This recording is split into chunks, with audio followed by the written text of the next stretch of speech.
Hi, I'm Dave, and I know wrestling. Do you want the next WWE champion? Do you want the next WWE Universal champion? And do you want the man who's finally going to be able to dethrone Roman Reigns? Well, if you think that's my client for today's Dave Knows Wrestling's Honest Promos, then the joke's on you. Because my client is the Helluva Han, definitely not El Generico, Sam I Am, not going to beat Roman, Rami Sabe, or Sami Zayn.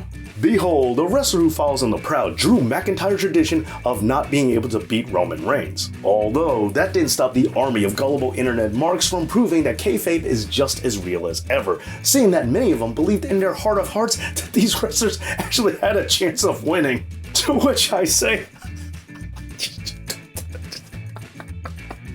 it's okay, because by now they're all denying it and pretending like they never said it in the first place. Although, for the rest of us normal folk, it's really hard not to laugh at these people who got fooled so badly. Especially considering that betting on Rami is not exactly a winning strategy, as somehow he managed to only have one successful NXT title defense, and in 2018 and 2019, his win percentage was less than 7%. And speaking of 2019, do you remember when Brock Lesnar beat Rami up backstage at Money in the Bank, preventing him from even being in the match? Wow, he somehow managed to job without even being in the bout. Although, come on, WWE really has no choice but to book him like a jobber. After all, he does also follow in the very same footsteps as Dolph Ziggler, being one of the very best sellers in the business, who also doesn't have another gear to switch into, and without being intimidating even in the slightest, how is anybody supposed to take these guys seriously as a threat? Because remember, in WWE, being a good salesman means you're always going to get the job.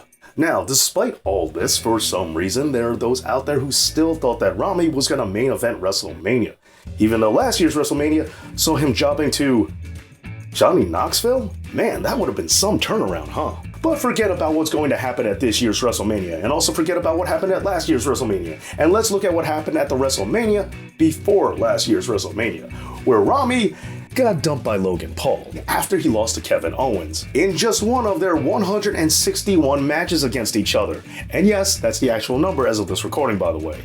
Does anyone remember Battleground 2016 where they said that was going to be the last time that these two wrestled each other? Well, I guess if you bought that, you were probably one of the people who also thought he was going to dethrone Roman too. You know what? Now that we're talking about Kevin, it does seem like the two are going to reunite. But don't think that things are necessarily any better when the two of them are on the same side. Because do you remember that time that Rami and KO teamed up to take on AJ Styles in a 2-on-1 handicap match for the WWE title? Yeah, that happened. And no, they didn't win. Plus, let's remember the last time these two lovebirds got back together, when Rami saved Kevin Owens from Shane McMahon, without ever giving a good reason as to why. However, let's not pretend like things make a whole lot of sense this time around, considering that Kevin Owens has betrayed Rami over and over again, and Roman Reigns brought him in as a member of the family. For some reason, Rami thought that a chair shot would be a bridge too far. But if he really was so concerned, why did he stop them before the Pillmanizer to the neck? Furthermore, let's also point out another giveaway that Rami was never going to be undisputed WWE Universal Champion. Because let's be real, he's not going to Saudi Arabia, and we all know how important those shows are to WWE. Who knew that apparently it would be easier to get the Usos back into Canada than it would be to get Rami to go to Saudi Arabia?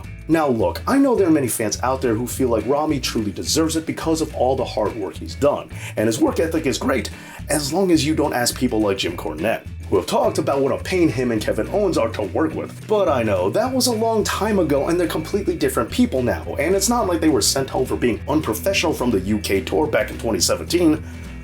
Oh wait, they were.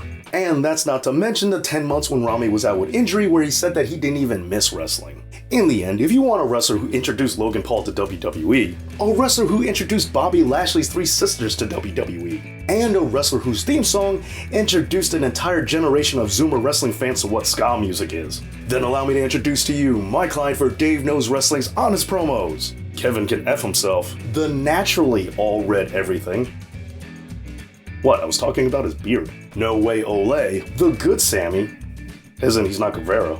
The honorary useless, totally and zany, Rami Sabe or Sami Zayn.